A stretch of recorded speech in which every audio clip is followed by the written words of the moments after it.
الرحيم. إن أولى الناس بإبراهيم للذين اتبعوه وهذا النبي والذين آمنوا والله ولي المؤمنين. ودت طائفة من أهل الكتاب لو يضلونكم وما يضلون إلا أنفسهم وما يشعرون. يا أهل الكتاب لم تكفرون بآيات الله وأنتم تشهدون. يا أهل الكتاب لم تلبسون الحق بالباطل وتكتمون الحق وأنتم تعلمون. Tunaondokea leo kwenye aya nambari 68. Nasema inna aula nasi bi Ibrahima, watu wanaostahiki kujinasibisha na Ibrahim wakasema yuko kwenye dini yetu, wakasema Ibrahim ni wetu. Lalladhina tabauhu, ni wale waliomfuata yeye, waloenda mwendo wake, wakashika sunna yake. Hao ndo watasema Ibrahimu walikuwa kwenye dini yetu, au sisi tuko kwenye dini ya Ibrahim. Sio Wayahudi wala sio Wakristo. Aya ya nyuma yake tuliyomalizia darasa iliyopita, Allah ametoa jawabu kwenye hoja za watu wa kitabu, Mayahudi na Manasara. Wayahudi wanasema Ibrahimu alikuwa Myahudi, mtu wao, na Wakristo wanasema Ibrahimu alikuwa ni Mkristo, mtu wao. Allah akawakatalia wote, hakuwa mtu wao, hakuwa kwenye dini zao. Ma kana Ibrahimu yahudiyan, Ibrahimu hakuwa kwenye dini ya Uyahudi, wala nasraniyan, wala hakuwa kwenye dini ya Unasara ya Ukristo. Walakin kana hanifan muslima, lakini Ibrahimu alikuwa ni Muislamu mpwekeshaji, mwenye dini ya tauhidi ya kumpwekesha Mola wake, muumba wa mbingu na nchi peke yake. Na alikuwa ni Muislamu wama kana minal mushrikin, na katu hakuwa miongoni mwa washirikina. Za dini za Uyahudi, Ukristo zina ushirikina ndani yake. Ibrahimu hakuwa na ushirikina. Ibrahimu maisha yake yote kapambana na huo ushirikina, akampwekesha Allah peke yake. Aya yetu ya leo inasema inna aula nasi bi Ibrahima, hakika watu wanaostahiki kujinasibisha na dini ya Ibrahim wakasema Ibrahim ni wetu. Lalladhina tabauhu, ni wale ambao wanaishi kwa kufuata mwendo wake, wamemfuata yeye. Wa hadha nabiyu, na wale wanomfuata nabii huyu wa sasa Muhammad. Wafuasi wa Muhammad wana haki ya kusema Ibrahimu alikuwa ni wetu, Muislamu, mpwekeshaji, muwahid. Na wafuasi wa mtume huyu wana haki ya kusema hivyo. Kwa hiyo waliomfuata Ibrahimu huko nyuma kabla ya mtume Muhammad wana haki ya kusema Ibrahim alikuwa yuko kwenye dini yao, wanaenda kama alivyoenda yeye. Na watakaokubali kumfuata mtume huyu wa sasa wa mwisho Muhammad wana haki ya kusema Ibrahim alikuwa na dini yetu, alikuwa yuko kwenye dini yetu, ni Muislamu. Na aya zote zinamtakasa kwa kusema kana hanifan muslima, hanifan muslima. Hanifan bimaana dini zote zilizopo duniani zisizokubaliana na tauhidi kazikataa na kapingana nazo. Musliman, kajinyenyekeza kwa Mola wake peke yake. Kwa hiyo alikuwa ni Muislamu, sio Myahudi wala sio Mkristo. Imezungumzwa historia ya Ibrahim kwenye sura nyingi za Qur'ani. Kwa leo tutosheke na kunukuu kwenye aya 4 ziko kwenye sura ya 16. Aya 131 mpaka 134. Allah anamzungumzia hapo Ibrahim. Sura ya 16 ni Suratun Nahl. Amemsifia Allah Ibrahim kwa kusema inna Ibrahima kana ummatan qanitan lillahi hanifa. walam yakun minal mushrikin shakiran li an'umihi ijtabahu wa hadahu ila siratin mustaqim wa atainahu fid dunya hasanatan wa innahu fil akhirati lamina salihin thumma awhayna ilayka an ittabi' millata Ibrahima hanifa wama kana minal mushrikin inna Ibrahima kana ummatan qanitan lillahi hanifa. Pametajwa sifa tatu kubwa kubwa za Ibrahim. Ibrahimu mmoja alikuwa ni kama umma, yeye mmoja kana umma, alikuwa ni kama umma, na ndio maana nguvu kubwa ilitumika ya dola za wakati huo kupambana naye mpaka akatiwa motoni akiwa yuhai. Ujue kwamba alikuwa kikwazo kwa maslahi ya watu. Qanitan lillahi, Ibrahimu alikuwa ni mwenye taa ya kudumu kwa Allah, ni mtu mtiifu mnyenyekevu kwa Mola wake. Hanifa, alikataa dini zote zilizopo duniani, kapingana nazo, kakubali dini ya kumpwekesha Mola wake peke yake, hana mshirika. Walam yakun minal mushrikin, na kamwe Ibrahim hakuwa miongoni mwa washirikina.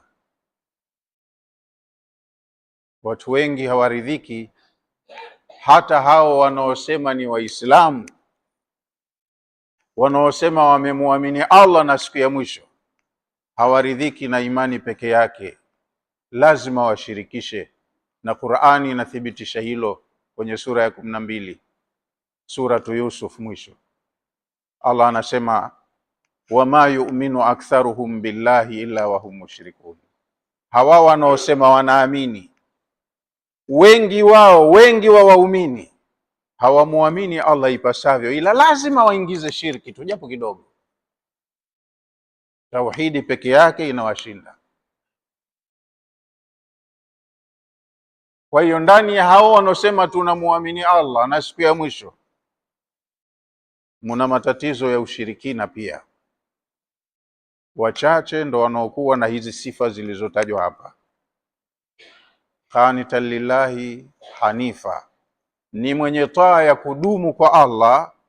Yeye kazitenga dini zote zilizopo duniani, katosheka na dini ya tauhidi ya kumpwekesha Mola wake peke yake. Kwa hiyo kajisalimisha kwa Mola wake totally. Kama tulivyopita kwenye sura ya pili, tuambiwa ya ayyuhalladhina amanu udkhulu fi silmi kaffatan wala tattabi'u khutuwati shaitani innahu lakum aduwwun mubin. Enyi waumini, kama ndo mmeamini kweli, ingieni kwenye Uislamu totally, msiingie partially. Ingieni kwenye Uislamu kwa ujumla wake, msiukopee mambo wala msiuazimie mambo kutoka sehemu nyingine. Uislamu unajitosheleza. Wala tattabi'u khutuwati shaitani, wala msifuate nyayo za shaitani. Innahu, hakika ya huyo shaitani, lakum, kwenu nyinyi, aduwwun mubin, ni adui wa wazi. Toshekeni na haya mliopangiwa. Dini imekamilika, hamna haja ya kukopa au kuwazima kwenye mila nyingine. Toshekeni na Uislamu wenu. Lakini Allah anasema hawaridhiki watu. Wama yu'minu aktharuhum billahi illa wahum mushrikun. Wengi wa hao waumini hawaamini imani ya sawasawa, ila nao wanakuwa wamo kwenye shirki kidogo. Lazima wachanganye mambo. Sasa Ibrahimu hakuwa hivyo. Inna Ibrahima kana ummatan qanitan lillahi wa lam yakun minal mushrikin.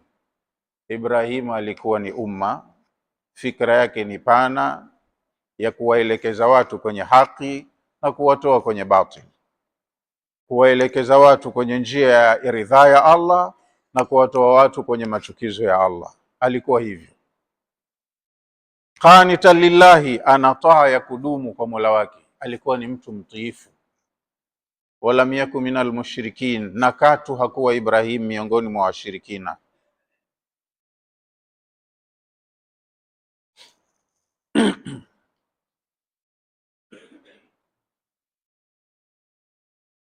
shakiran li an'umihi, Ibrahim alikuwa ni mwenye kushukuru, alikuwa na tabia ya kushukuru neema za Allah. Hawa wasioridhika na Uislamu wanakuwa ni wenye kukufuru neema za Allah. Hawaikufuru mila, ni Waislamu lakini wanakufuru neema za Allah. Ni tofauti kufru milla na kufru neema.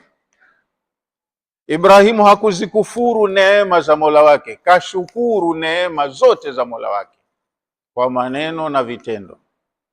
Ijtabahu, Allah kamteua, wahadahu ila sirati mustaqim, na alimuongoza kwenye njia iliyonyooka. Ibrahimu alikuwa yeye ni mwenye taa ya kudumu kwa Mola wake, kaelekezwa kwenye njia iliyonyooka. Mtamnasibisha vipi na Uyahudi uliopinda? Mtamnasibisha vipi na Ukristo uliopinda wenye kasoro, walioharibu waandishi na Mafarisayo? Alikuwa mtu safi, kanyooka Ibrahimu katika ibada ya Mola wake. Wa atainahu fi dunya hasana, Ibrahim tumempa mazuri ya duniani. Wa innahu fil akhirati lamina salihin, na yeye huko akhira ni katika watu wema, yuko katika daraja bora kabisa. Duniani Allah kampa na akhira atampa, kama tulivyofundishwa sisi kuomba rabbana atina fid dunya hasana wa fil akhirati hasana wa qina adhaban nar. Tukiomba hivyo kwa midomo yetu na vitendo vionyeshe kuwa tunataka hilo, tusiingie kwenye shirki ndogo ndogo na kubwa kubwa. Halafu aya ya 134 sura hiyo ya 16, Allah akamwambia mtume wake Muhammad. Hizo ni nukuu, ananukuliwa mtume. Ibrahimu alikuwa hivi, sivyo wanavyomsifia hawa watu wengine. Thumma auhaina ilaika, huyo ni Ibrahimu alioishi zama hizo kabla yako. Kesha hatimaye na wewe tumekuagiza, wewe Muhammad tumekuagiza, anittabi' millata Ibrahima, fata ule mwenendo wa Ibrahim, fata dini ya Ibrahim. Hanifa, Ibrahim kampokesha Mola wake, wama kana minal mushrikin, na wala hakuwa miongoni mwa washirikina. Kwa hiyo alilolisimamia Ibrahimu alayhi salam ndilo aliloambiwa mtume wetu alisimamie, ayahuishe yale aliyokuwa nayo mtume Ibrahim, awaelekeze watu kwenye yale ambayo Ibrahim aliwaelekeza watu kwenye zama zake. Kwa hiyo mwendo wa Ibrahim ndio mwendo alioagizwa mtume wetu, mtume wa mwisho Muhammad, aende nao. Hao wameukataa huo mwendo, halafu wanamnasibisha Ibrahim na hizo dini zao walizojipangia. Inna aula nasi bi Ibrahim, aya yetu ya leo, watu wanaostahiki kujinasibisha na Ibrahim, lalladhina tabauhu, ni wale waliomfuata yeye, waliokwenda kwa mwendo wake, waliozishika sera zake zama hizo. Wa hadha nabiyu, na wale wanaomfuata mtume huyu wa sasa wakashika mwendo wake, hao ndo watu bora wa kujinasibisha na Ibrahim. Walladhina amanu, na watu walioamini imani ya sawa sawa. Kwa hiyo waliomfuata Ibrahim, wanaomfuata Muhammad, na wale ambao wanakwenda mwendo anaokwenda nao Muhammad ndo waumini. Hawa wanastahiki kujinasibisha na Ibrahim. Wallahu waliyul mu'minin, na hao ndio waumini wa kweli, na Allah ndiye kiongozi wao, msimamizi wao. Wallahu waliyul mu'minin, Allah ndiye walii wa waumini. Wadda ta'ifatun min ahli alkitabi, tunahutubiwa sisi Waislamu sasa. Wadda ta'ifatun min ahli alkitabi, wanatamani na wanashughulika wanajituma kufanya kazi. Watu wa kitabu, lau yudhillunakum, lau kama watapata fursa au ikiwezekana wakupotezeni na nyinyi. Wamechukua tenda katika dunia hii wao, maadamu wameiacha haki, wahakikishe na watu wengine wasiishike haki. Itakuwaje sisi tushika tunaenda pabaya, tuwaachie wengine waishike waende pema? Haiwezekani. Kama mbwai na iwe mbwai, sote tupotee. Waddu lau takfuruna kama kafaru fatakununa sawaa, wanatamani lau na nyinyi mtakufuru kama walivyokufuru wao, mwende njia moja, muwe sawa sawa. Kwa hiyo angalizo kwa wale wanaojinasibisha na imani kweli, waelewe hii hali. Hawa watu wa kitabu, kukufuru kwao si kwa bahati mbaya wala si kwa sababu ya ujinga, ni maamuzi ya makusudi waliodhamiria kwenye nafsi zao. Sababu wanazijua wenyewe, labda kupenda starehe ya dunia, maisha ya fahari na mambo mengine. Hawataki kuwa watumwa kudhibitiwa, hili halali, hili haramu, hili fanyeni, hili msifanye. Wanapenda wawe watu huru, watumie akili zao na vipaji vyao. Waddat, yanatamani mataifa hayo, taifatun min ahli alkitabi, yanatamani makundi, baadhi ya watu wa makundi hayo, watu wa kitabu, lau yudhillunakum, lau kama wataweza au wakifanikiwa, maana ndo wanashughulika kufanya hivyo, wakupotezeni na nyinyi. Unaweza ukabaki Muislamu kwa jina lako, lakini mwenendo unaokwenda ukawa ushatoka kwenye Uislamu, huufati Uislamu. Walan tarda anka alyahudu wala nasara, aya nyingine inasema, tumeshaipita kwenye sura ya pili. Maisha utakayoishi wewe muumini duniani hapa, uelewe kuna haya makundi mawili, hayaridhiki na wewe, kundi la Wayahudi wala kundi la Wanasara. Hata tattabi'a millatahum, mpaka uache mila ya Uislamu, hiyo millatul hanifia, usiwe hanifa, uwafuate wao. Mila zao ambazo zina makosa, wameletewa correction, warekebishe makosa yao, hawataki. Wanatamani na wewe utoke hapo ulipo kwenye njia ya sawasawa, ufate mwenendo wao. Wama yudhilluna illa anfusahum, juhudi wanayoifanya hawampotezi mtu ila wanapoteza nafsi zao wenyewe. Watafanikiwa kuwapoteza watu, lakini hawamdhuru Allah chochote wala hawamdhulumu Allah chochote, wanajidhulumu wenyewe wao na hao watakao wakubalia wakiwalingania. Allah hadhuriki, hapunguki na kitu. Ndio maana huwa anasema wama dhalamuna, juhudi kubwa wamefanya, vitimbi vya hali ya juu kupingana na maamuzi yetu, dini yetu, lakini juhudi zao, mbinu wanazofanya, hawatudhulumu sisi. Wama dhalamuna, hawakutudhulumu sisi, walakin kanu anfusahum yazlimun, wanadhulumu nafsi zao wenyewe. Leo wanafanya wanaoyafanya, wanafurahia, watakuja kuona matokeo ya furaha yao huko mbele, si muda mrefu. Kwa hiyo hii ni taarifa kwa waumini, wadda taifatu min ahli alkitabi, wanatamani wengi katika watu wa kitabu, lau yudhillunakum, lau kama watafanikiwa wakupotezeni, muachane na hiyo dini ya sawasawa ambayo wao wameikataa, muwafuate wao. Wama yudhilluna illa anfusahum, hawampotezi yoyote ila wanajipoteza wenyewe. Wama yashurun, lakini kwa sasa hawajui hivyo. Sasa wanaiona dunia tamu, wanahangaika kujihakikishia maisha mazuri ya duniani, wakati dunia ni mahala pa mpito, na kunakokwendwa kunatakiwa matayarisho, na hapa ndipo yanapofanywa matayarisho ya akhera.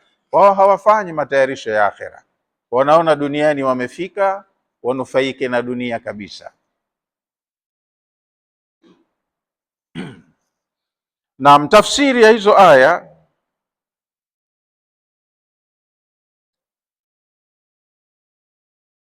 wadda taifatu min ahli alkitabi, leo tunaondokea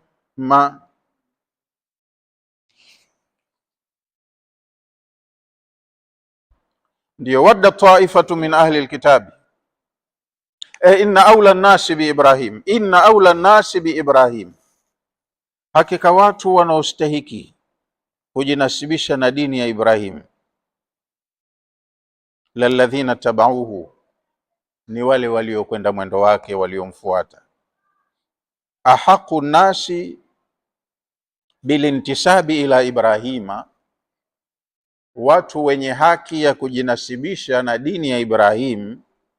Atbauhu, ni wale wafuasi wake wa kweli.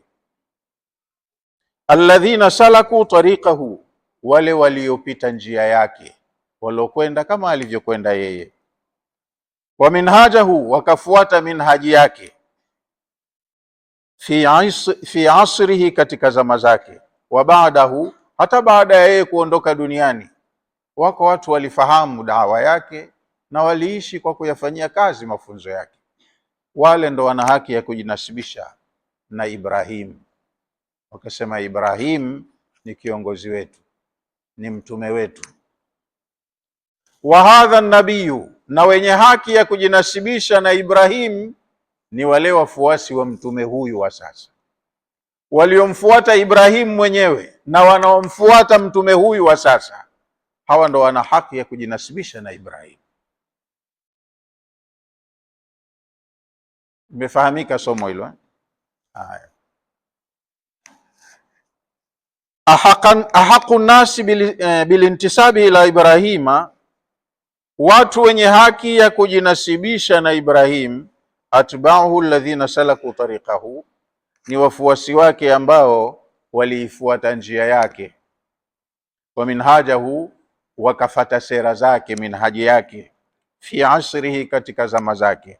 Wa baadahu, na walioishi baada ya zama zake, yani baada ya kuondoka yeye Ibrahim, lakini wakafuata ule mwenendo wake. Hawa ndo wenye haki ya kujinasibisha na dini ya Ibrahim.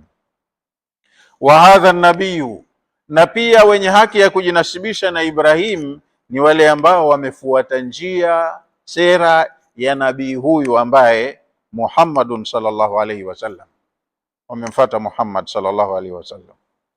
Walladhina amanu, na waumini, yani wanaomfuata Muhammad ndo waumini. Lakini wenye haki ya kujinasibisha na Ibrahim ni walioshika imani ya kweli ya tauhidi, sio yenye ushirikina ndani yake. Waumini ndo wanaweza wakasema sisi ni wafuasi wa Ibrahim, sisi tunakwenda mwendo wa Ibrahim. Walladhina amanu, yani almu'minuna min ummati Muhammadin, wale waumini katika ummati Muhammad. Allah atujalie na sisi tuwe tunafanana na hao. Fahumul jadiruna bi an yaqulu nahnu ala dini Ibrahim, hawa ndio wanaostahiki kusema sisi tuko kwenye dini ya Ibrahim. La antum ahlul kitabi, sio nyinyi watu wa kitabu.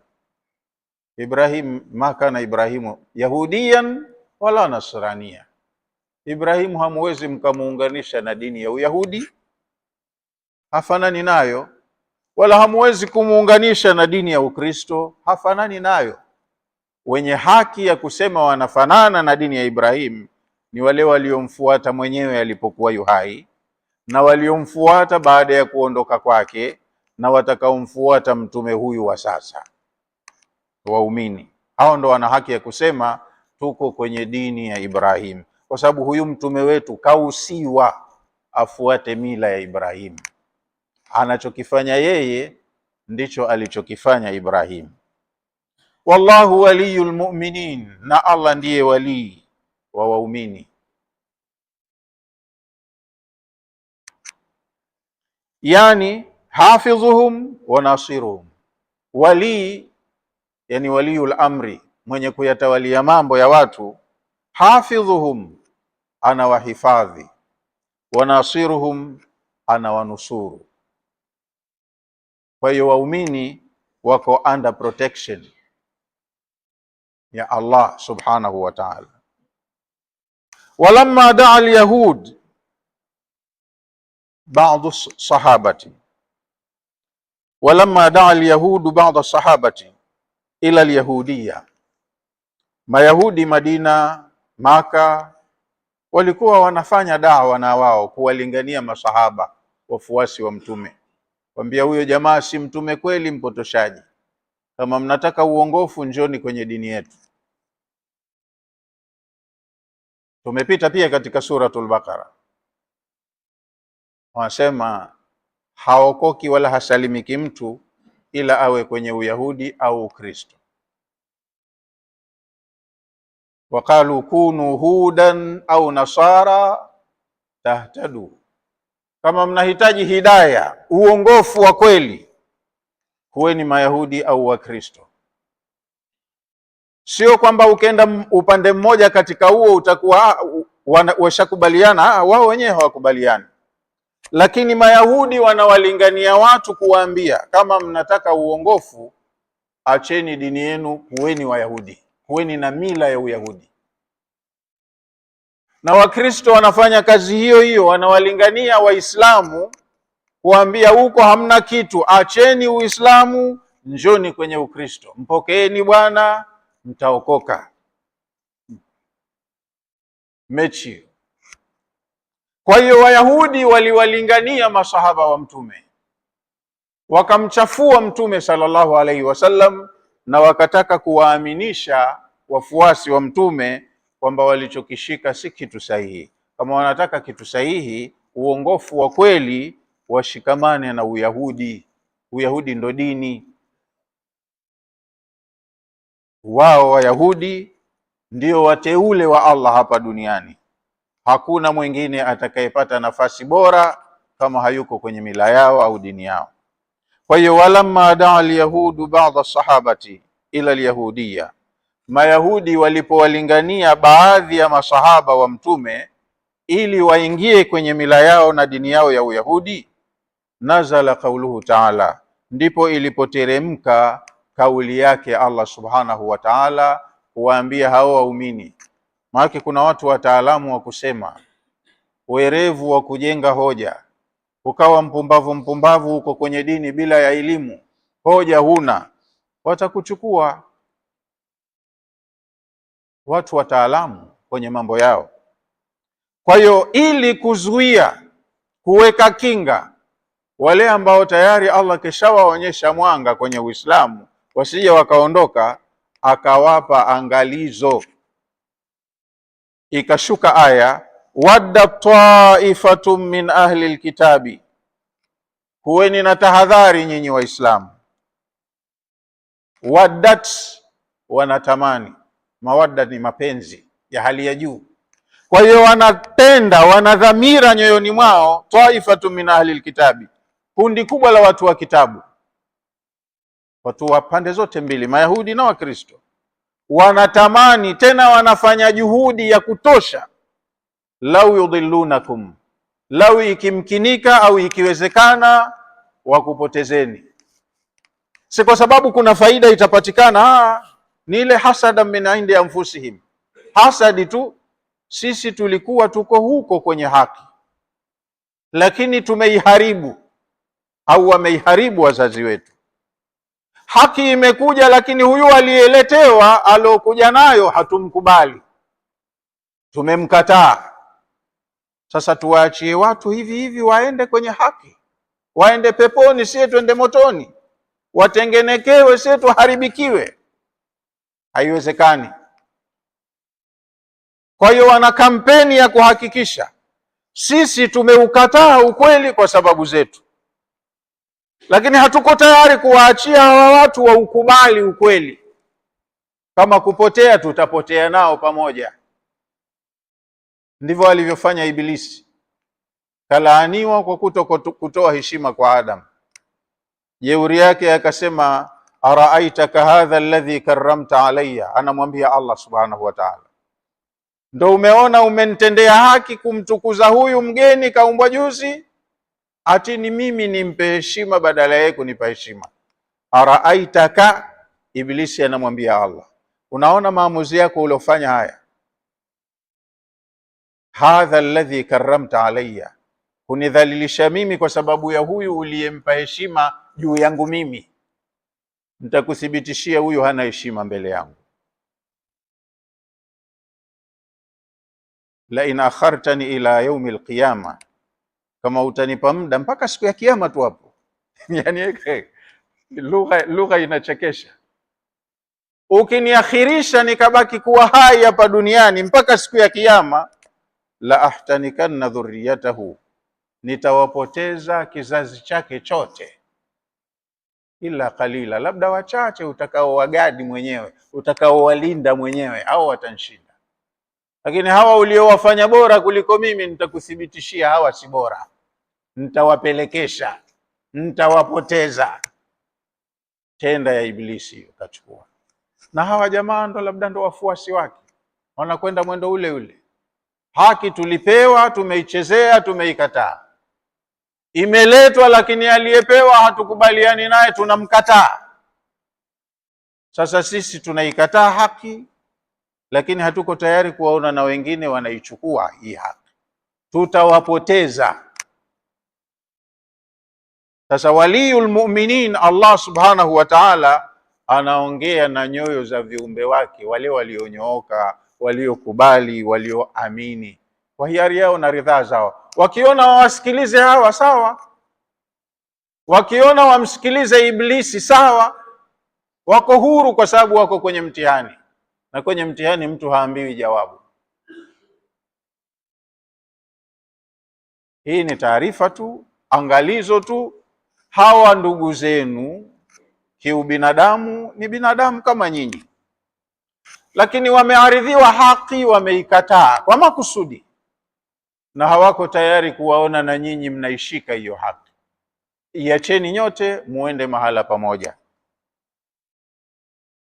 Wadda taifatu min ahli alkitabi, linatamani kundi kubwa la watu wa kitabu, lau yudhillunakum, lau kama inamkinika wakupotezeni na nyinyi. Tamannau idlalakum, wanatamani kukupotezeni.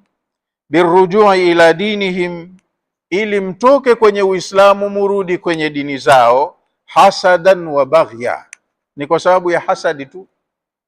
Hasadi mnajua ni ile tabia ya mtu kutokupenda maendeleo au mafanikio ya mwenzake. We unalima shambani kwako huko mbali, anapita hasidi wala hakujui, lakini akaona juhudi yako, Allah kaibariki, mazao yamekuja vizuri, miti imestawi. Hasidi akafanya vitu vyake vya amina amina, ukaja baada ya wiki mazao yashanyauka. Hata kama hakupata yeye faida, lakini na wewe ukose. Ndo hasadi, na hasidi ndo hufanya hivyo, aharibu tu. Hasa hawataki nyinyi mfanikiwe, kwa sababu wao hayo mafanikio washayaacha. Fursa ya kuyapata ipo, hawaitaki, lakini na nyinyi hawataki muende kwenye mafanikio hayo. Wanataka wakutoeni kwenye imani ya dhati ya kweli, mwende kwenye dini zao ambazo hazikuridhiwa na Allah. Hasadan wa baghya, ni kwa sababu ya hasadi walionayo. Hasada min indi anfusihim wa baghya, na kule kujiona wao ni bora kuliko nyinyi au kuliko watu wengine. Sisi bora kuliko hawa, kuonyesha kuwa hawa hawana ubora, tutawafanyishia mpaka waondoke kwenye viwango vya ubora. Wama yudhilluna ila anfusihim, juhudi yao hiyo wanafanya, lakini hakuna wanayempoteza zaidi ya kuwa wanazipoteza nafsi zao wenyewe, wanajipoteza wenyewe. La yaudu wabala dhalika, natija ya kitendo chao cha kuwapoteza watu, la yaudu, hakirudi au hairudi, ila alaihim, ila inawarudia wenyewe. Atafanikiwa kumpoteza mtu, na aliyepotezwa ni kwa sababu ya upumbavu wake, kadodeshwa raha za dunia, na hivi akasema haulai ahda min alladhina amanu sabila, hawa ndugu zetu hawa wameongoka zaidi kuliko hawa waumini. Njia ya waumini mbovu, njia ya hawa ndo iko vizuri. Kwa nini? Ina pesa na wana maisha mazuri, kwa hiyo wanakwenda. Nenda, you are free to choose whatever you like. uko huru kuchagua utakacho hapa duniani, sababu ndo uko kwenye mtihani. Kwa hiyo matokeo ya kuwapoteza watu watayaona wenyewe wapotezaji, na wale waliokubali kupotezwa hawamdhuru Allah chochote. Idh yudhaafu bihi adhabuhum, kitendo chao cha kuwapoteza watu kitakuja kuwapa wao adhabu maradufu, wataongezewa adhabu mara mbili. Wama yashuruna, lakini kwa sasa hawalijui hilo. Wanaona kazi wanayofanya nyepesi tu na roho zao zinafurahi kufanya hiyo kazi. Ma yaftanuna lidhalika, kwa sasa akili zao hazina uwezo wa kufahamu hasara watakayoipata baadaye. Kwa sasa akili zao haziwezi kufahamu madhara watakayoyapata baadaye kwa kazi ya kuwafanya watu wasende kwenye haki, wasiishi maisha halali ya dini ya kumwabudu Muumba. Thumma wabakhahumul Qur'anu, alafu Qur'ani ikawabeza watu wao, ikawaumbua na kuwakejeli, ala fi'lihimul qabihi, kwa sababu ya kitendo chao hiki kibaya. Qur'ani inasema, faqala, imesema Qur'ani, ya ahlal kitabi, enyi watu wa kitabu. Yani mna msingi mzuri huko nyuma, mmeletewa mitume, mitume hawa wameteremshiwa vitabu. Kwa nini mpotee? Kwa nini mfanye sivyo? Ya ahlal kitabi, enyi watu wa kitabu, lima takfuruna biayati llahi, ndo nini kuzikufuru aya za Allah? Yani vitabu mmeteremshiwa, kwa nini mnakwenda kinyume na maandiko ya vitabu vyenu? Kwa nini mnakwenda kinyume na miongozo ya mitume waliotumwa kwenu? Kwa nini? Ya ahlal kitabi, enyi watu wa kitabu, lima takfuruna biayati llahi, ndo nini kuzikufuru aya za Allah?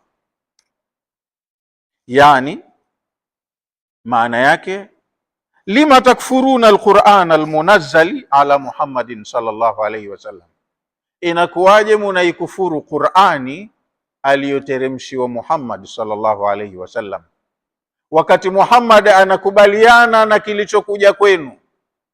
Qur'ani ya Muhammad inanakili yale yale yaliyomo kwenye Taurati ya Musa na kwenye Injili ya Isa. Qur'ani ya Muhammad inamsifia sana Musa na kazi yake, na inamsifia sana Isa na kazi yake ya kuwaelekeza watu katika haki. Kwa nini mnapinga kitu ambacho hakipingani na hiyo asili ya dini yenu? Sababu ni nini? Mnafahamu haya masuala? Allah anawauliza watu wa kitabu, viumbe wake mwenyewe, ya ahlal kitabi, yenye watu wa kitabu, lima takfuruna biayati llahi, Allah kateremsha aya zake, kwa nini mnazikufuru? Na aya za Allah zilizokusudiwa hapa ni Qur'ani anayoisema Muhammad sallallahu alayhi wasallam. Lima takfuruna alquran almunazzali ala Muhammadin sallallahu alayhi wasallam, kwa nini munaikufuru Qur'ani aliyoteremshiwa Muhammad sallallahu alayhi wasallam? Wa antum tashhadun, hali ya kuwa mnashuhudia kuwa anachosema ni kweli, au hizo aya za Qur'ani zinasema kweli, mnashuhudia hilo. Qur'ani haipingani na Taurati hata kwa jambo moja, wala Qur'ani haipingani na Injili hata kwa jambo moja. Qur'ani inamsifia na kumpongeza Musa na kazi yake, na Qur'ani inamsifia na kumpongeza Isa na kazi yake. Nyinyi mnachokipinga kwenye Qur'ani kipi? Kwa nini mnakataa? Wa antum tashhadun, yani wa antum ta'lamuna annahu haqqun, mnapinga kitu ambacho mna uhakika, mnajua kuwa hichi ni kweli, hii ni haki. Kwa nini mnaikataa haki ambayo iko wazi mbele ya macho yenu? Ya ahlal kitab, bado Qur'ani inawaita, inawasemesha, enyi watu wa kitabu, lima talbisuna alhaqa bilbatili, ndo nini, kwa nini haki iko mbele yenu munaivalisha batili juu yake? pametumika neno talbisuna. Asli ya neno al-libas. Libas ni nguo au vazi au sitara, pazia, shuka, chochote kile. Sasa haki ipo, imearidhiwa mbele yao na wanaifahamu, lakini wanajaribu kuifunika guo la batil. Kitu kilichofunikwa au kilichovalishwa nguo si kinakuwa kimejificha kwenye hicho kilichostiri. Sasa watazamaji, waonaji wataona dhahiri ya nje ile iliyofunika, wasikione kilichofunikwa humo ndani. Kwa hiyo juhudi za watu wa kitabu, wanajua ukweli wa dini, misingi ya imani, haki ya ibada, viumbe kumwabudu Muumba wao, wanafahamu, na ndivyo vinavyozungumzwa kwenye Qur'ani, lakini wanatengeneza mambo ya propaganda kuwatia watu wasiwasi na hofu mpaka ile haki waichukie, kwa sababu juu yake imevalishwa batili. Watu juu wanaiona hiyo batili, wanaambiwa hii ndo yenyewe. Hawana uwezo na wananyimwa nafasi ya kuangalia kilichovalishwa hicho cha ndani. Yani Mkristo kwa mfano anavyofundishwa kanisani, anafundishwa hata kule kumuona Muislamu amuogope, anafundishwa hata kusalimiana wasipeane mkono. Umefahamiana? Anafundishwa kumuona Muislamu ni mtu mbaya sana. Sasa hichi ndo cha juu alichopewa. Ndani hataki kujituma kuangalia, angalau kufunua akachungulia kuna nini. Hili guo la batili ndo liko juu, kapewa, ndo analoona yeye kila wakati, kila sehemu anaona batili. Na si watu wenye kujituma kutafiti, kuangalia ndani chini ya pazia kuna nini.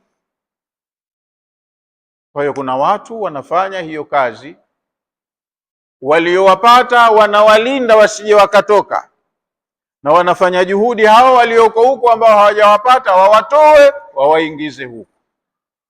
Ndo kazi ya watu wa kitabu. Kwa hiyo wanaulizwa, ya ahla alkitabi, enyi watu wa kitabu, lima talbisuna alhaqa bilbatili. Imeletwa haki, inaonekana kila mwenye macho yake anaiona, lakini kwa nini mnafanya juhudi ya kuivalisha batili? Ili batili ndo ikae juu, ionekane batili, hiyo haki isionekanwe, isijulikanwe. Kwa nini mnajituma kufanya kazi mbaya kama hii? Yani lima tukhalituna baina alhaqi walbatil, kwa nini mnachanganya baina ya haki na batil, halafu ile batil ndo ikae juu, haki ikae ndani? Biilqai shubahi watahrifa watabdila, kwenye haki aliyoileta Allah nyinyi mnatengeneza shubahi. Shubahi ni mambo ya kuwachanganya watu. Wakienda straight forward wakaona ile ni haki, wataikubali, lakini panatengenezwa taratibu za kuwachanganya akili zao mpaka wawe na mashaka ya hiyo haki. Hapo haki ipo mbele yao, inaaridhiwa, lakini wana mashaka nayo kwa sababu ya vitimbi vya watu tu. Kwa hiyo kwenye haki watu wanatupa mambo ya shubha, wanatupa mambo ya tahrif. Tahrifu ni kufanya correction kwenye vitabu vya Allah. Aya ipo, watu wanaisarifu, wanaiandika kivingine, ilete maana nyingine, ili msomaji au atakayesimliwa afahamu hiyo maana walioikusudia wao, sio iliyokusudiwa na mwenye kitabu. Yote haya mambo wanafanya watu wa kitabu. Hata vitabu vyao chapa tofauti tofauti za miaka tofauti tofauti zinatofautiana. Ni mikono ya wanadamu imefanya kazi hiyo. Muumba anawauliza, kwa nini mnafanya hivi? Haki ipo, nyinyi mnaivisha batili juu yake. Wataktumuna alhaqa, ukweli munauficha, munaificha haki. Wa antum taalamun, hali ya kuwa mnajua. Yani mnafanya kazi mnayoifahamu. Kwa nini mnauficha ukweli na huku mkijua kwamba ukweli ni huu, lakini tunataka watu tuwaaminishe tofauti? wasifahamu ukweli, wafahamu hichi tunachotaka sisi. Kwa nini mnajituma kufanya kazi mbaya kama hiyo? Yani taktumuna ma fi kutubikum, nyinyi mnayaficha maagizo yaliyomo kwenye vitabu vyenu, kwenye hiyo Taurati na kwenye Injili. Wamefanya masahihisho min sifati Muhammadin sallallahu alaihi wasallam, kwenye vitabu vyenu humo mumeteremshwa aya zenye kutaja sifa za Muhammadi kabla hajaja. Sasa kaja Muhammadi mwenyewe, mmemfahamu, mkasema kwa huyu hatukubaliani naye. Sasa mnaingia kwenye vitabu kufuta zile sifa ambazo zinamuelezea, ili watu wenu wasimfahamu, wasimtambue kuwa ndo huyu. Kwa nini mnafanya hivyo? Taktumuna ma fi kutubikum min sifati Muhammadin, munayaficha maandiko yaliyomo kwenye vitabu vyenu katika sifa za Muhammad. Wa antum taalamuna dhalika, hali ya kuwa nyinyi mnajua kwamba hichi kitabu ni cha Mola wenu. Maagizo haya kaleta yeye, kwa kutokuridhika kwenu tu mnafanya vitu tofauti. Thumma haka taala, halafu Allah akasimulia, Allah mtukufu akasimulia nauan akhar, kasimulia namna nyingine, min makrihim wa khubthihim, katusimulia sisi namna nyingine ya njama na vitimbi na ukhabithi wanaofanya watu wa kitabu kwenye mtiririko wa aya. Wa huwa, na namna yenyewe ni hii, an yadhharu lislama fi awali nahari thumma yartaddu anhu fi akhirihi, wafanye utaratibu, mpango mkakati ya kudhihirisha Uislamu asubuhi, lakini jioni waukatae. Ni katika aina za propaganda, maana wimbi la watu kukubali haki liko kubwa. Wao wakafanya mbinu ya kuwadhibiti wafuasi wao wasitoke kwenye dini. Kwa hiyo wabloki ule ukweli, watu wao wasiufahamu, wakawapa mbinu ya kufanya. Mbinu yenyewe an yadhharu lislama fi awali nahari, mwanzo wakubali Uislamu, thumma yartaddu anhu fi akhirihi, halafu baadaye waje wartadi, waukatae, wareject ule ukweli ambao mwanzo waliukubali. Kwa nini wanafanya hivi? Liyushakiku nnasa, ili wawape watu mashaka, fi dini lislami, kwenye dini ya Uislamu. Faqala, Allah akasema kutusimulia mbinu hiyo, waqala taifatu min ahli lkitabi, wamesema kundi la watu wa kitabu, na sio wapumbavu, ni wale wanawachuoni wao, kwa lugha yetu sisi wale mashehe wao wale, umefahamiana ndo wanaokaa wakapanga wakabuni, tufanye hivi tufanye hivi.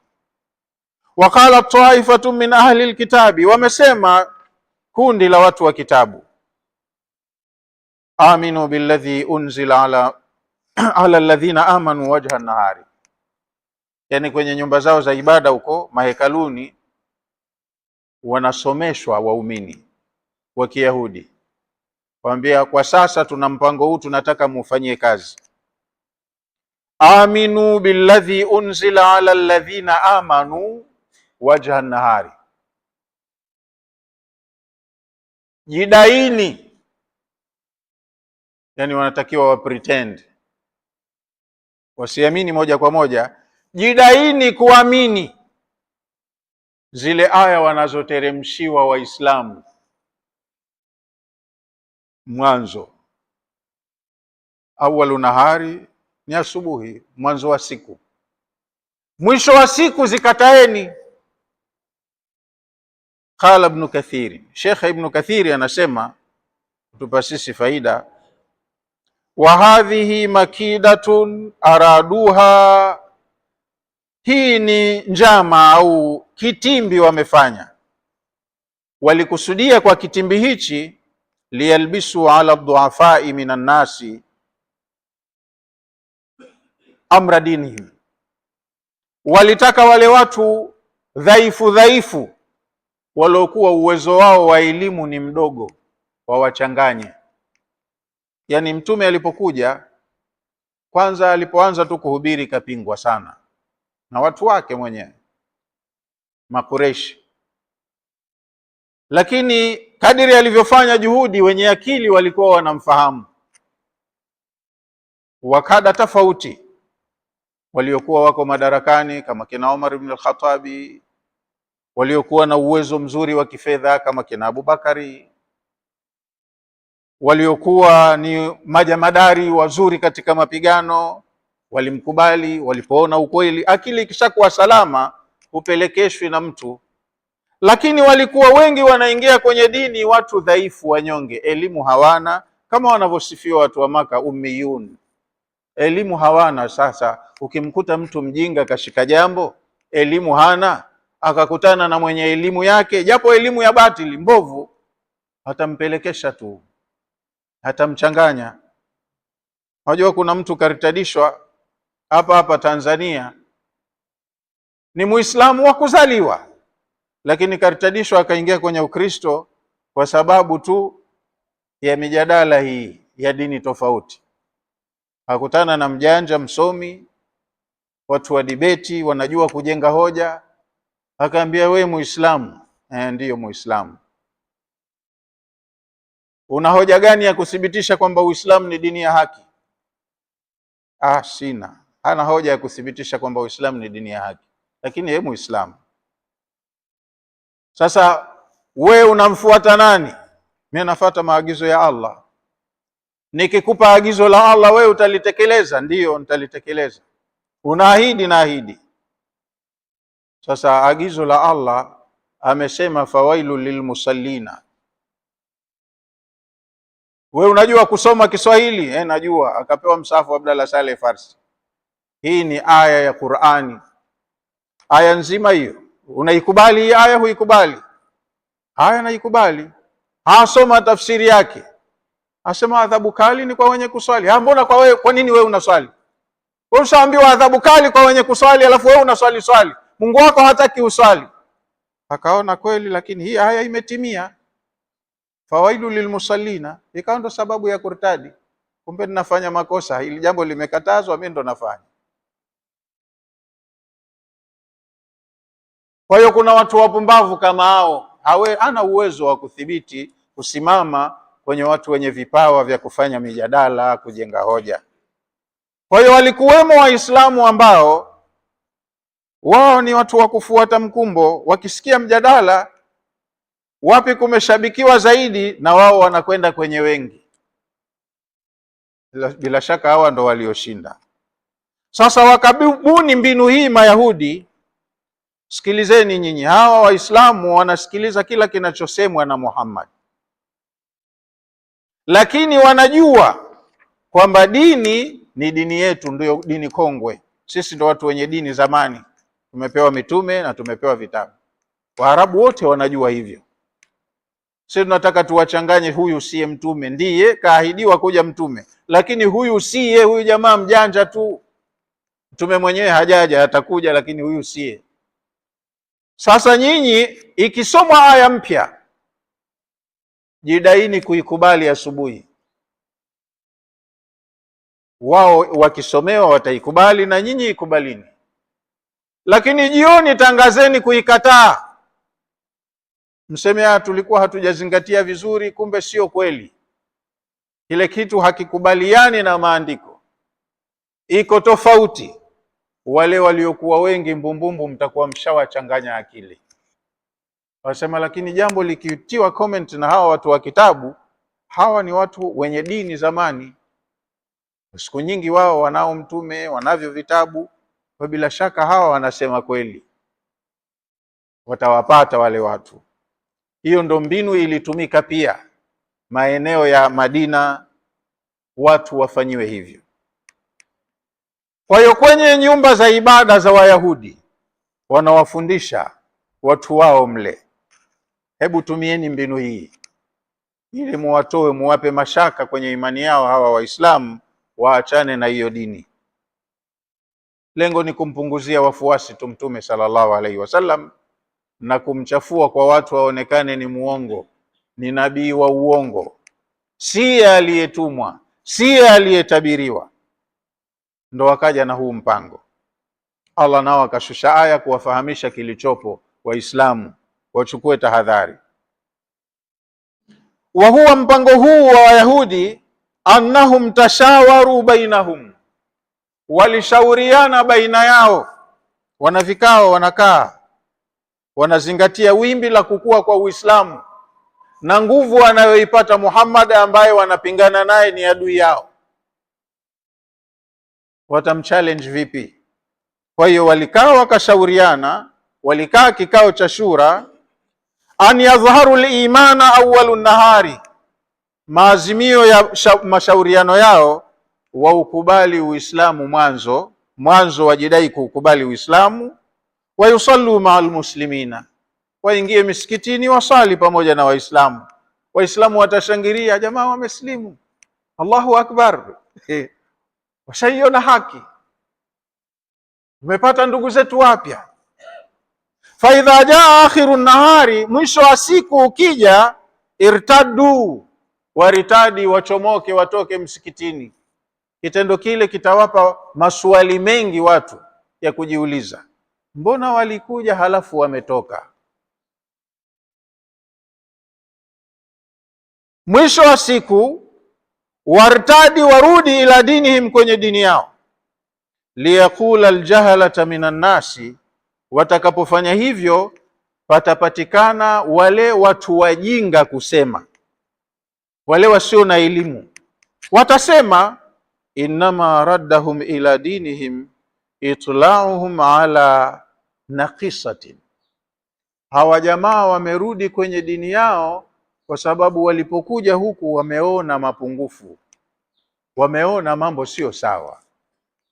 Wale watu sio wapumbavu, kwa hiyo watataka na wao wajisogeze kwa wale, wakawaulize sababu, kulikoni huko, watakwenda kupewa sababu ndizo na sizo, ili wachanganyikiwe, waachane na Uislamu na wao waseme kumbe tunaburuzwa tu, si dini ya kweli,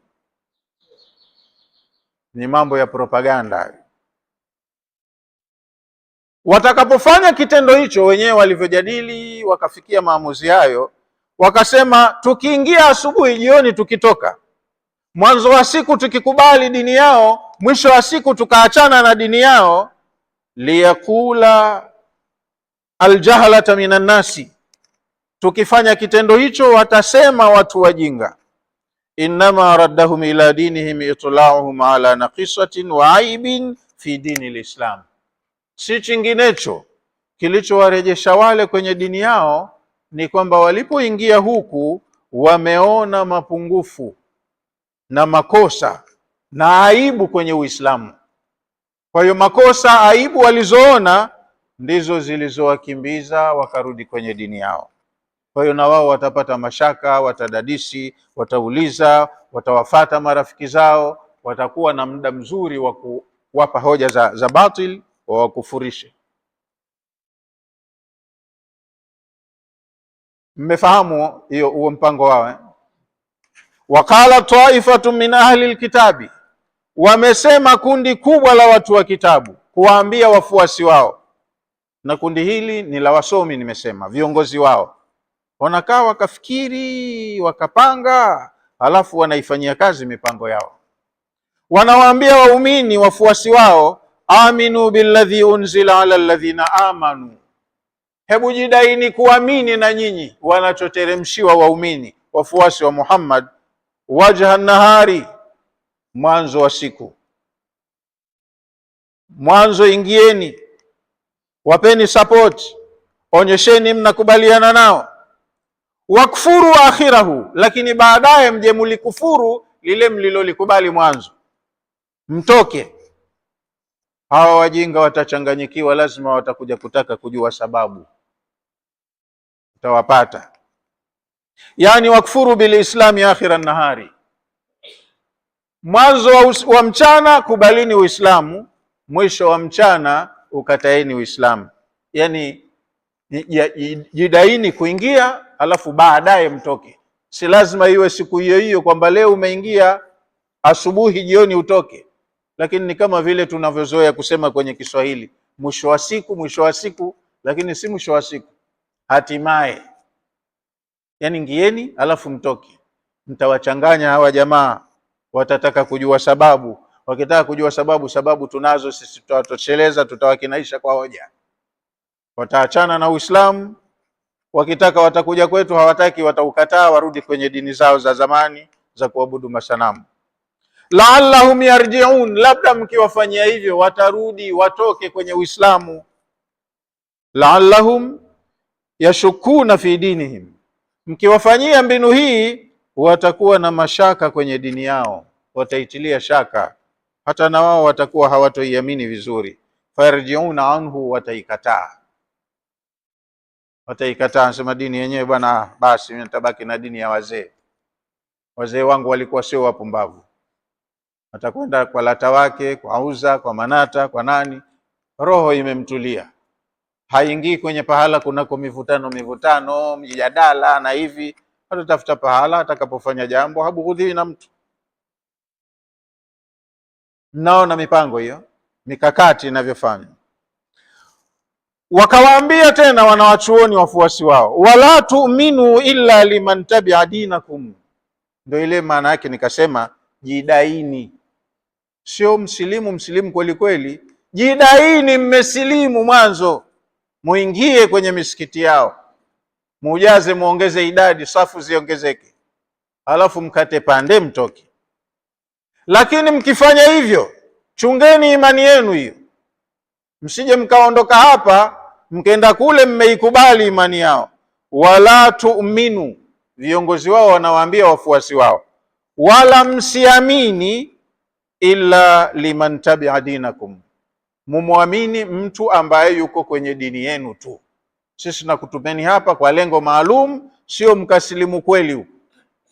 Muamini watu wa dini yenu, muienzi dini yenu, msiisaliti dini yenu.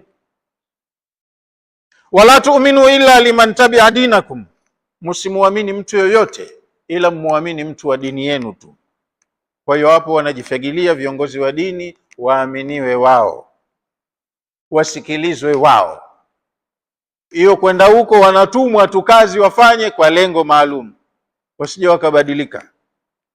Hadha min tatimmati kalami alyahudi hakahu Allahu anhum, haya ni maneno ya Mayahudi hayo yanayosimuliwa na Allah kwamba wameyasema, walipanga wakasema hivyo. Maana ya maneno yao haya ya sasa, wanawaambia hao waumini wao wanaowatoa hekaluni wakawatuma kwenda msikitini, wanawaambia la tusaddiqu, musende huko mkasadiki, wala tudhhiru sirrakum, wala msidhihirishe siri yenu. Wasije wakakujueni hawa kama mna mission, mna mpango fulani, mnafanya kazi fulani. Ingieni waone kwamba mmesilimu, lakini nyinyi roho zenu msije mkaziingiza Uislamu. Mnasikia? Tumesikia. Watatmainu li ahadin wala msitulie kwa mtu mkamshiba, illa idha kana ala dinikum, mtu kutulia kwake mkamshiba mkasikiliza maneno yake ni yule ambaye mtu wa dini yenu tu. Msende kwa watu wanaoitwa wanawachuoni wa dini ya Kiislamu mkazungumza nao mkafanya nao mijadala na nini. Hapana, nyingieni na watu wa kawaida msikitini, alafu baadaye mtoke tu, wasikuoneni. Yani wanatumwa kwa watu wasio na uwezo wa kujenga hoja, wasio na maarifa ya elimu, hao ndo wacheze nao. Wasende wakakaa kwa mtu anayejielewa, anayejua kusema, huyo watatahadharishwa naye sana. Qul, Allah akasema kuwaambia, anamtuma mtume wake, qul, sema ewe Muhammad, innal huda Allahi, uongofu wa kweli ni ule unaotoka kwa Allah, sio unaotoka vinywani mwa wanazuoni, sio unaotoka vinywani kwa scholars. Innal huda, hakika ya uongofu wa kweli. Kama mtu anataka uongofu, hudallahi ni ule uongofu uliotoka kwa Allah. Kwa hiyo kama wewe unaamini Taurati, soma hizo aya za Taurati alafu zipe haki yake, hizo ndo zinasema kweli. Lakini mtu kitabu anacho, kashika Bible mkononi, anakwenda kwenye nyumba ya ibada kanisani, hajui hata kilichoandikwa humo kwenye Bible. Yeye kashika tu kama show, kama fashion, anaenda nayo. Halafu akifika kule hapewi ya kitabuni, anapewa yanayotoka kwenye moyo wa kiongozi wa dini. Mipango hii, mikakati, maagizo hayamo kwenye vitabu. Kwa hiyo waambie ewe Muhammad, watu wote wafikishie ujumbe huu, innal huda, uongofu wa kweli, hudallahi, ni ule uongofu uliotoka kwa Allah. Ukisikia kitu kimeandikwa kwenye Taurati, hicho ni cha kweli. Kitu kiko kwenye Injili, ni aya ya Injili, hicho ni kweli. Kitu kiko kwenye Zaburi, hicho Zaburi ni kitabu cha Allah halali kabisa. Kasema Musa, hicho ni kitu, maneno ya mtume. Kasema Isa, hayo maneno ya mtume. Kasema Daudi, hayo maneno ya mtume. Na mtume huwa katumwa, kama alivyoambiwa mtume wetu, wama yantiqu anil hawa in huwa illa wahyun yuha. Huyu ni messenger, mtume, messenger of Allah. Kwa hiyo anachokisema kiko katika wahyi aliyopewa, kaagizwa afanye hivyo. Sasa kitu kilicho sawa, uongofu wa sawa sawa, ni lazima uwe umetoka kwa Allah. Kuna hoja, aya imesema, hoja kauli ya mtume iko hivi, hiyo ni haki. Sio msikilize mtu hana point kwenye kitabu wala mwongozo wa mtume yoyote. Qul lahum, waambie watu ewe Muhammad, qul lahum ya Muhammadun, waambie hawa watu ewe Muhammad, alhuda, hakika ya uongofu wa sawasawa wa kweli, laisa biaidikum, hauko mikononi mwenu nyinyi kwa nafasi zenu kama ni religious scholars, viongozi wa dini. Uongofu hamkupewa nyinyi, hauko kwenu. Wa innamal huda hudallahi, uongofu ni ule uongofu wa Allah. Ukiongea jambo sema kwa mujibu wa aya, Allah kasema hivi, kaamrisha hivi, kakataza hivi. Mtume fulani kasema hivi, kaamrisha hili, kakataza hili. Unapoamrisha watu jambo, na wewe ushaamrishika kwa amri ambayo msingi wake unajulikanwa, hii ni amri ya Mungu, aya fulani, sura fulani, aya fulani. Huo ndo uongofu wa sawa sawa. Sio kakaa mtu kwenye kiti chake cha kuzunguka anakupa maneno ukasema ni maneno ya Baba Mtakatifu. Mtakatifu gani? Anakupeleka motoni, na wewe kiulaini unakwenda kama mbwa kwa chatu. Unajipeleka huku unasikitika, alikuwa unakwenda. Uongofu wa kweli ni ule unaotoka kwa Allah. Yahdi man yasha, Allah humuongoza atakaye. Yule anayetaka kuongozwa, Allah naye ndo huwa anamtaka kumuongoza. Anayekataa hamlazimishi. Uongofu wa kweli huko kwa Allah, ni unaotoka kwa Allah. Yahdi man yashau, Allah humuongoza yule anayetaka mwenyewe kuongozwa, ila al-imani, akampeleka kwenye imani thabit. Wa yuthbituhu alayhi, akishampeleka kwenye imani Allah humthibitisha hapo, maana mwenyewe kataka, kafanya asbabu, kaelekea, Allah kamkubalia. Kama hada almu'minin, kama alivyoongoza hawa waumini. Waumini kipindi kile wanaikubali haki kwenye mazingira magumu. Mtu anajua nikijulikana nimesilimu watanitesa, lakini anasilimu, anasema nitastahimili mateso, lakini madamu haki nimeiona, mimi siwezi nikaiacha haki. Kwa hiyo yule ndo kataka na Allah kamkubalia. Uongofu unatoka kwa Allah, humpa uongofu wake yule anayeutaka. Anayemtaka Allah ni yule anayetaka mwenyewe. Ukikataa mwenyewe, ukikataa Allah hakulazimishi. Waljumlatu i'tiradiyya, sentensi hii kama imeingia kati baina ya maneno mengine. Thumma dhakara ta'ala, halafu akataja Allah mtukufu baada dhalika, baada ya sentensi hiyo, al-i'tiradhi baqiyatil kalam.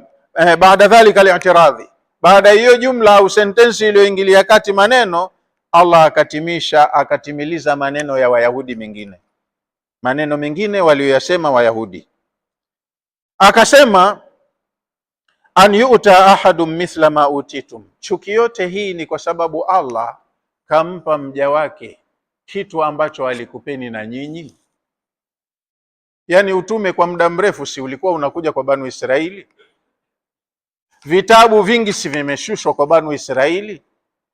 Sasa hatimaye hawakuvitendea haki hivyo vitabu, hawakuwatendea haki au mitume. Allah kaamua kuuondoa utume kwa Banu Israil, akaupeleka kwa taifa jingine, akampa mtume Mwarabu. Sasa chuki ndo imeanza hapo. Heshima hii tunayo sisi kwa muda mrefu, tumenyang'anywa, wamepewa hawa wajinga ummiyun. Yani sie sasa tukapige magoti kwao, yani wao ndo watuongoze? Hatukubali. Ndo nikasema mfano huu unafanana na ule wa Ibilisi alivyoambiwa ampe heshima Adam, kajiona yeye ndo wa siku nyingi, heshima apewe yeye, sio yeye ndo atoe heshima kwa newcomer, na ndo lilomkasirisha. Umefahamiana? Akasema lam akul li asjuda li basharin khalaqtahu min salsali min hama'in masnun, huwezi kunisujudisha mimi kwa kiumbe ambaye umemuumba kwa tope zilizovunda. Yani mimi nitoe kwake heshima au yeye ndo aniheshimu mimi? Sasa na hawa ndo wamechukia, hawataki kuwa chini ya Waarabu, na ndo kampeni dunia nzima imeenea, watu wanapandikizwa chuki na Waarabu. Kwa hiyo Uarabu ndo kosa? Kama kabila kuwa kabila fulani kosa, watu wawachukie wazungu, wawachukie Wahindi, wawachukie wanani kwa kabila yao? Hapana. Sasa Allah anawaambia yote haya mnayoyafanya nyinyi watu wa kitabu, ay yu'ta ahadun mithla ma utitum, kosa lenyewe ni kupewa mtu mmoja kitu mfano wa mlichopewa nyinyi, ndo mmechukia. Ay yu'ta ahadun, yani mnapanga njama, mnafanya vitu vya khiana, udanganyifu, upotoshaji. An yu'ta ahadun mithla ma utitum, tatizo ni kupewa mmoja mfano wa kitu mlichopewa nyinyi, ndio imekuwa tatizo. Au yuhajukum inda rabbikum, au kuogopea kuja kuhojiana nanyi mbele ya Mola wenu. Yani Mayahudi walikuwa wanawaambia wafuasi wao, hata kama kinakuja kitu kwenye Qur'ani kinafanana na mlichoshushiwa nyinyi kwenye Taurati, msikiri mbele ya Waislamu kwamba hichi ni sawa na kwetu kipo, msiwaambie habari ya kitabu chenu. Yani wao wameficha kabisa Taurati, wasijue Waislamu. Nakumbuka kwenye Suratul Baqara wanaficha kilichomo kwenye Taurati yenu, msiwajulishe hawa jamaa, kwa sababu mkiwajulisha watakuja kujenga hoja hawa mbele ya Allah siku ya Kiyama, sote tutakuwa hatiani. Watajenga hoja waseme tulichoshushiwa sisi kwenye Qur'ani ni kama walichoshushiwa wenzetu kwenye Taurati, kwenye Injili, na tuliposomewa sisi aya fulani na wao walisema aya hiyo na kwao ipo.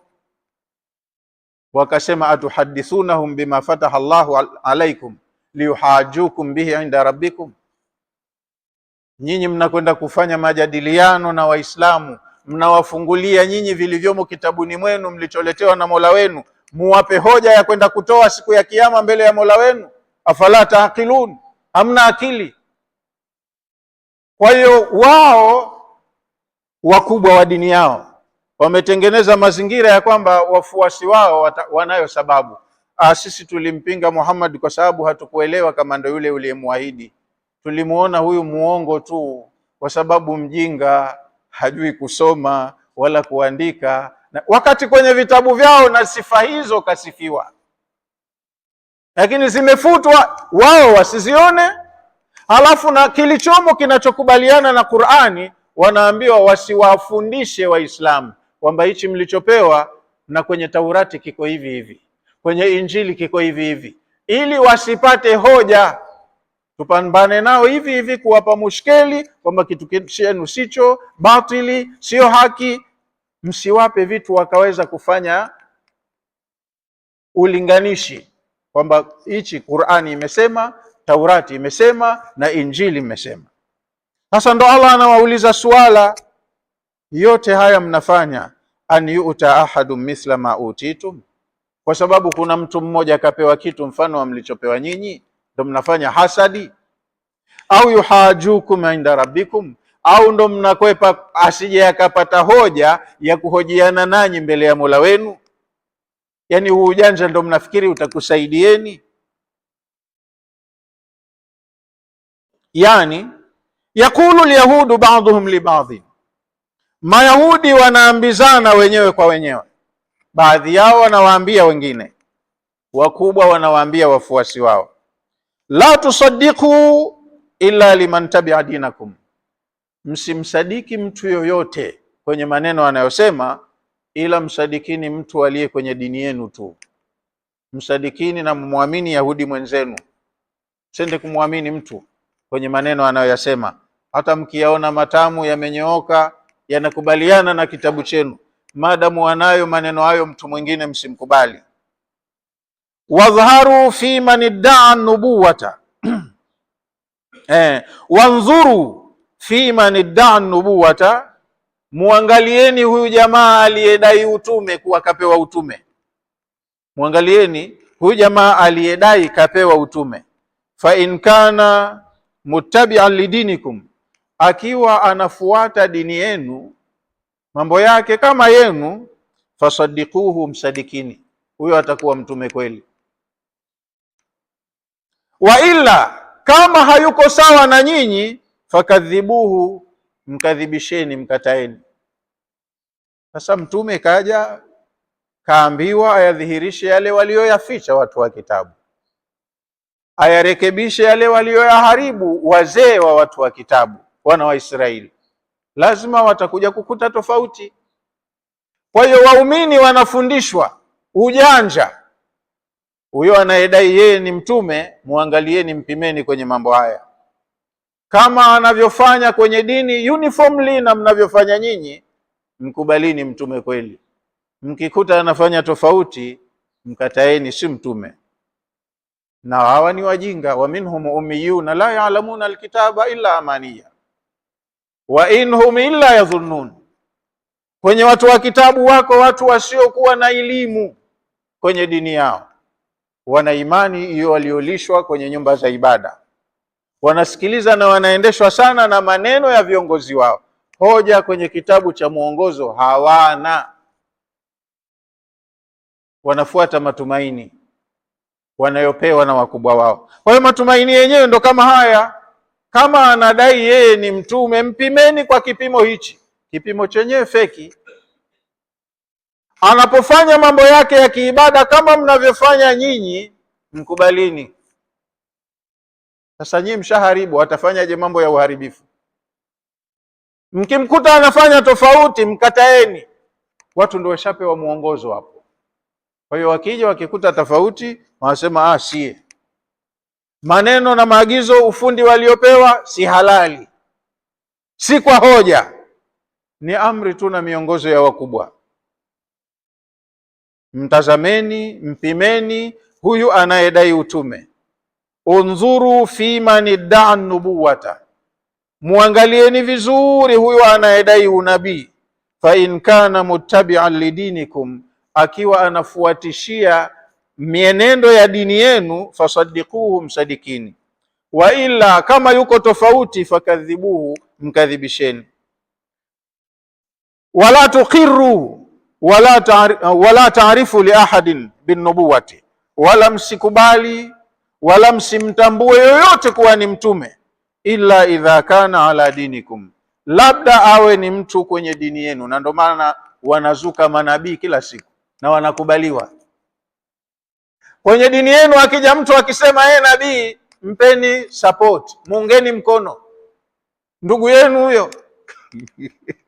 Lakini asipokuwa kwenye dini yenu, kataeni unabii.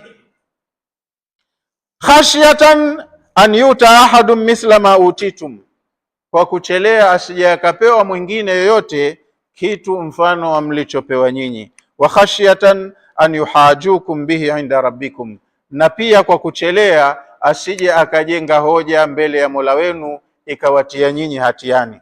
Chukueni tahadhari hizo. Fa idha aqartum bi nubuwati Muhammadin, nyinyi Mayahudi mkiutambua utume wa Muhammad, walam tadkhulu fi dinihi, halafu msiingie kwenye dini yake. Yani mkisema tumekubali kwa anayoyafanya na muonekano wake, huyu kweli ni mtume, maneno yake yamenyooka, yanakubaliana na Taurati, mkimtambua tu kuwa ni mtume kweli, halafu msiingie kwenye dini yake, inakula kwenu, mtaingia hatiani.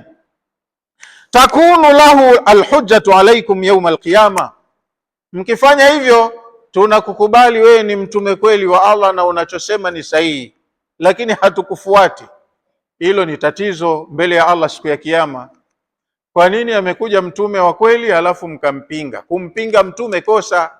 Kwa hiyo nyinyi mkataeni tu tangu mwanzo, hatukutambui wewe, sie. Hapo mtakuwa mna hoja mbele ya Allah, mtakwenda kumwambia Allah, sie hatukumtambua kwa sababu alikuwa hana zile alama, tukamwona ni mtume wa uongo, hajitangazia tu mwenyewe utume. Hapo mtakuwa mnayo hoja, mtasalimika kwa mtazamo wao.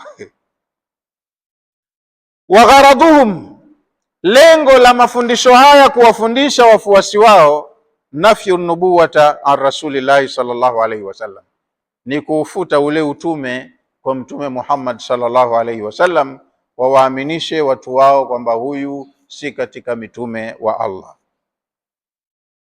Kwa hiyo wasimtambue kabisa kama yeye ni miongoni mwa mitume waliotumwa. Qul, sema ewe Muhammad, innal fadla biyadillahi yu'tihi man yasha, hakika fadla anamiliki Allah mwenyewe. Allah ndo anayemiliki fadla, fadhila zake humpa amtakaye. Amewachagua katika waliopita mitume wa kabila yenu Banu Israil kwa sababu ya fadhila zake kawapa, na sasa akamchagua huyu kampa. Nyinyi hata mkipinga ndo keshapewa. Qul, sema ewe Muhammad, innal fadla, hakika ya fadhila, biyadillahi, anazimiliki Allah, yu'tihi man yasha, Allah humpa fadhila zake anayemtaka. Yani qul lahum ya Muhammadun, waambie hawa watu ewe Muhammad, amru nubuwati laisa ilaikum, hili suala la utume haliko kwenye mikono yenu, wanawachuoni wa dini ya Kiyahudi, hamlimiliki nyie. Wa innama huwa biyadillahi, hili jambo linamilikiwa na Allah subhanahu wa ta'ala.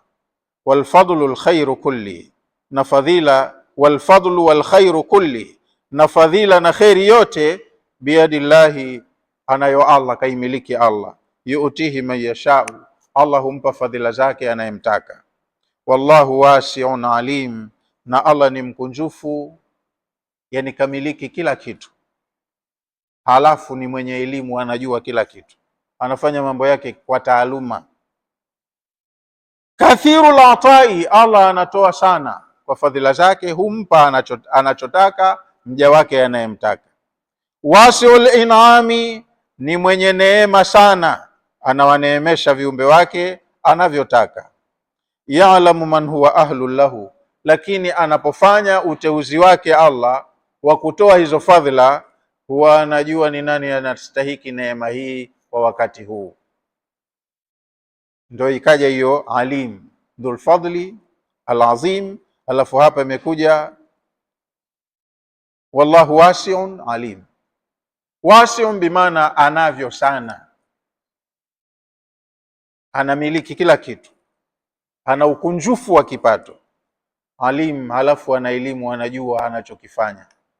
Sasa hivi nataka nimchague huyu ndo awe mtume, anafanya mwenyewe Allah maamuzi yake, si lazima nyewe muwe radhi au hamko radhi, ndo keshampa huyu hata mkimchukia.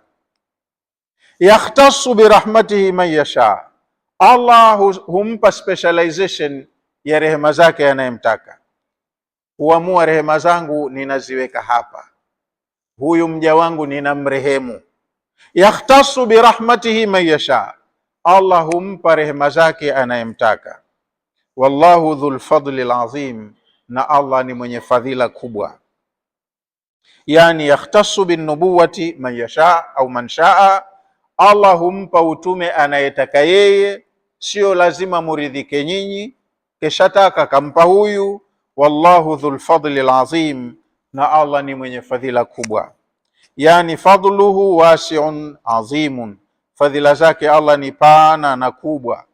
La yuhaddu wala yumna, haziwekewi mipaka kwamba nyinyi mmegoma, huyu hatumtaki asipewe. Allah ndo keshaamua kampa. La yumna, hazuiliwi. Hamwezi kumwambia ondoa hapo peleka hapa. Allah mwenyewe kwa elimu yake kaamua apeleke hapo na afanye hivyo. Kwa hiyo mkipenda sawa, msipopenda sawa, Allah keshaamua. La yusalu amma yafalu wa hum yusalun, Allah hahojiwi kutokana na anayoyafanya, watu ndo watahojiwa kutokana na wanayoyafanya. Hamwezi kumhoji kwa nini ukampa huyu, na hili jambo ni letu kwa muda mrefu, kwa nini ukatuondoshea? Nyinyi ndo mtahojiwa, lakini Allah hakuna kwenda kumhoji. Kwa leo inshallah tufikie hapo, labda turudie haraka haraka tafsiri ya neno kwa neno. Bismillahir Rahmanir Rahim. Inna awla nnasi bi Ibrahima, watu wano haki ya kujinasibisha na dini ya Ibrahim, lalladhina tabauhu, ni wale waliomfuata wakati wa uhai wake, wa hadha nabiyu, na wale wanaomfuata mtume huyu. Watu bora kujinasibisha na dini ya Ibrahim ni wale waliomfuata wakati wa zama zake, na wale wanaomfuata mtume huyu, walladhina amanu, na waumini.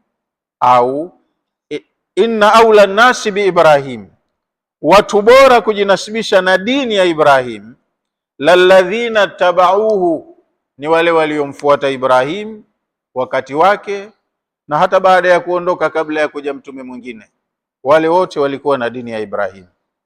Wa hadha nabiyu, na mtume huyu mwenyewe ana haki ya kujinasibisha na dini ya Ibrahim, huyu Muhammad yani. Walladhina amanu, na walioamini kumfuata huyu Muhammad wana haki ya kusema wana dini ya Ibrahim. Wallahu waliyul mu'minin, na Allah ndiye kiongozi msimamiaji wa waumini.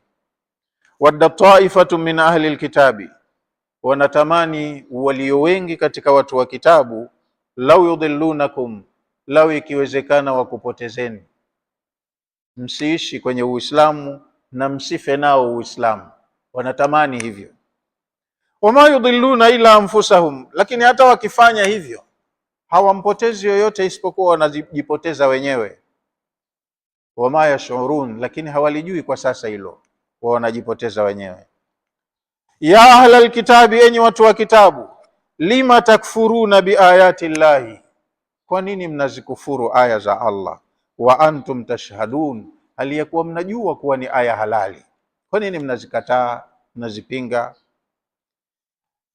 Ya ahla alkitabi, enyi watu wa kitabu, lima talbisuna alhaqa bilbatili, kwa nini mnachanganya haki na batili? Batili mkaificha, mkadhihirisha haki, mkaificha kwa kudhihirisha batili juu yake. Wataktumuna alhaqa wa antum taalamun, haki mnaificha huku mnajua kwamba tunachokificha ndo kitu sahihi, tunachokitangaza ni kitu feki. Kwa nini mnafanya hivi? Waqala taifatu min ahli alkitabi, wamesema watu wengi, kundi la watu wa kitabu limesema kuwaambia wafuasi wao, aminu billadhi unzila ala alladhina amanu, aminini maagizo wanayoteremshiwa waumini, wafuasi wa Muhammad, awwalu nahari, mwanzo wa siku, mwanzo wa mchana, wakfuru akhirahu, alafu mje mkufuru baadaye, mwisho wake, la'allahum yarji'un, huenda mkifanya hivyo mtawachanganya hawa, waikatae hiyo dini, waachane nayo. Wala tu'minu illa liman tabi'a dinakum, lakini msimuamini yoyote ila awe ni mfuasi wa dini yenu. Qul, sema ewe Muhammad, innal huda huda Allahi, uongofu wa kweli ni ule wa Allah. Mwenye akili hutafuta Allah anataka nini kwangu, kasema nini, akashika.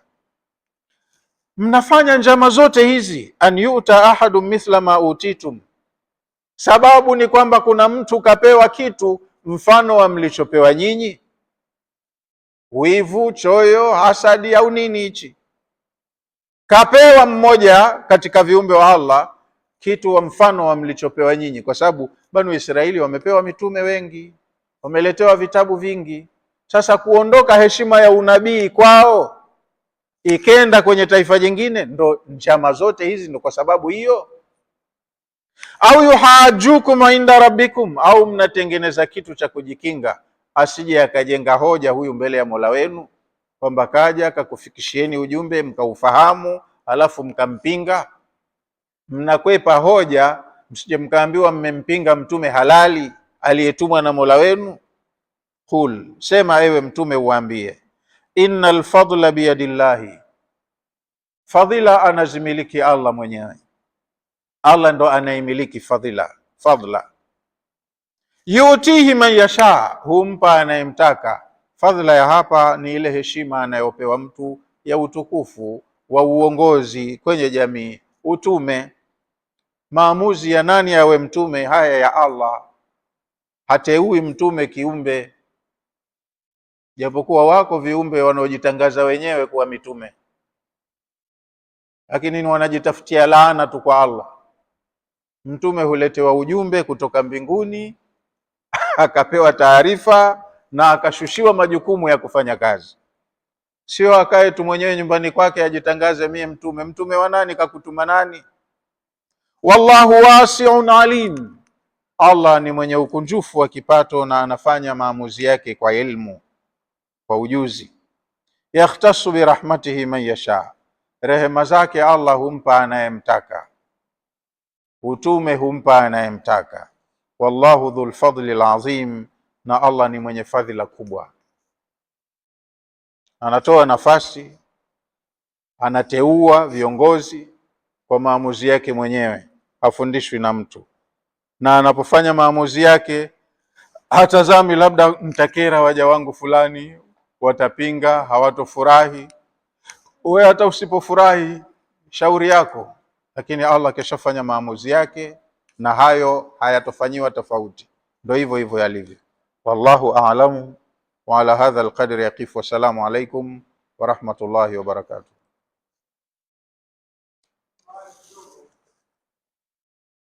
Haya bwana.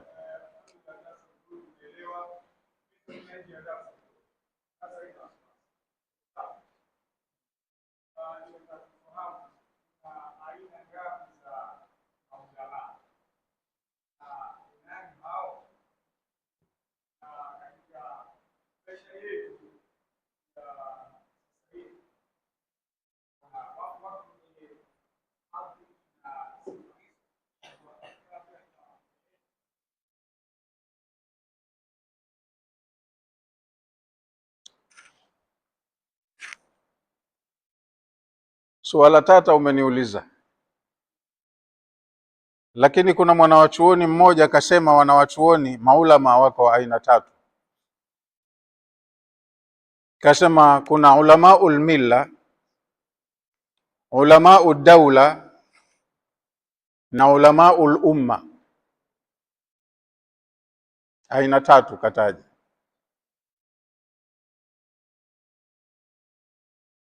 Unawaandika? Haya.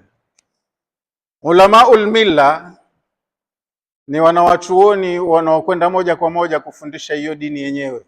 Almilla ni dini, kwa hiyo wanafundisha almillatul hanifia, millatu tauhidi.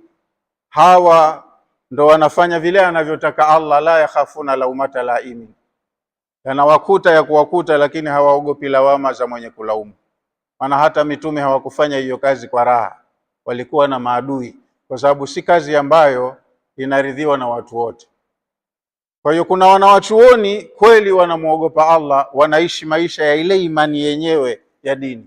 Hao ndo wanaitwa ulamaul milla.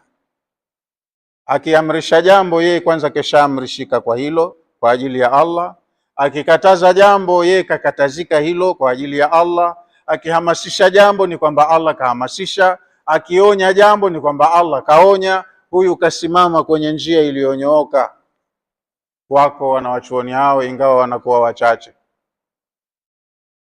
Ulamaul umma ni wanawachuoni wa watu. Hawa huwa wanaangalia watu wanataka nini, kwa hiyo wanapenda ridhaa, shangwe, kushabikiwa na watu. anafanya jambo ambalo ana hakika kesha study, ili nikiliuza kwa watu litakubalika, halina mashakili. Lile ambalo hata kama ni haki ya Allah, linatakiwa kwa Allah, kama atahisi hapa halipokelewi, yeye atakuwa ni katika watakaolipinga au watakaolificha, anatafuta ridhaa za watu. Kwa hiyo akenda mtu kama huyu sehemu, anauliza hapa vipi, watu wanapenda maulidi hapa ndo wenyewe tuna maulidi kila mwaka, basi anasifia maulidi sana, ndo mada zake hapa za kumpenda bwana mtume. Akenda hapa bwana wenyewe vikanzu hawasomi dua ya pamoja, basi naye anaswalisha vile wanavyotaka wenyewe watu. Mfano kama huo, ni mtu ambaye anapenda kukaa na watu wote bila ya kuwakera, anapenda kukubalika na watu wote. Huyo anaitwa alimul umma, mwanachuoni wa umma. Na kuna ulamau daula, wanawachuoni wa serikali. Hawa wanajikomba kwa watawala mara nyingi, ndio hata kama wale waliokuwa wanasikilizwa rai zao wakawasaliti na wakawauza mpaka mitume, sababu serikali haipendezwi na hairidhishwi na dawa ya huyu mtume, anatusumbua, mnasemaje? Kwa hiyo anaulizwa, wanawachuoni wanatoa fatwa, fatwa inafanyiwa kazi, wanatumikia dola. Wallahu aalam.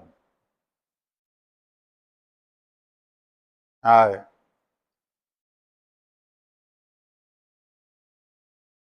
hapo halisemwi lile analolitaka Mungu wala asilolitaka Mungu. Kama dola ina miradi yake ya kumwasi Allah, mwanachuoni huyu kazi yake kutoa fatwa, kubariki, kuunga mkono na kusifia. Umefahamiana? Na kinyume chake pia.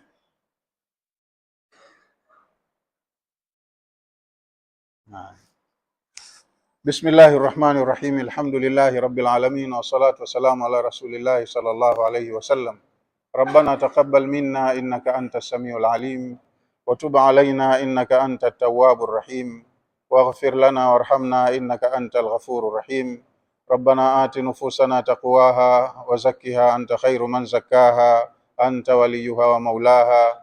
Rabbana jammilna bil afiyati was salama wa haqqiq lana taqwa wal istiqama wa a'idhna min mujibati nadama innaka sami'ud du'a. Rabbana ighfir lil mu'minina wal mu'minat wal muslimina wal muslimat al ahya'i minhum wal amwat birahmatika ya arhamar rahimin.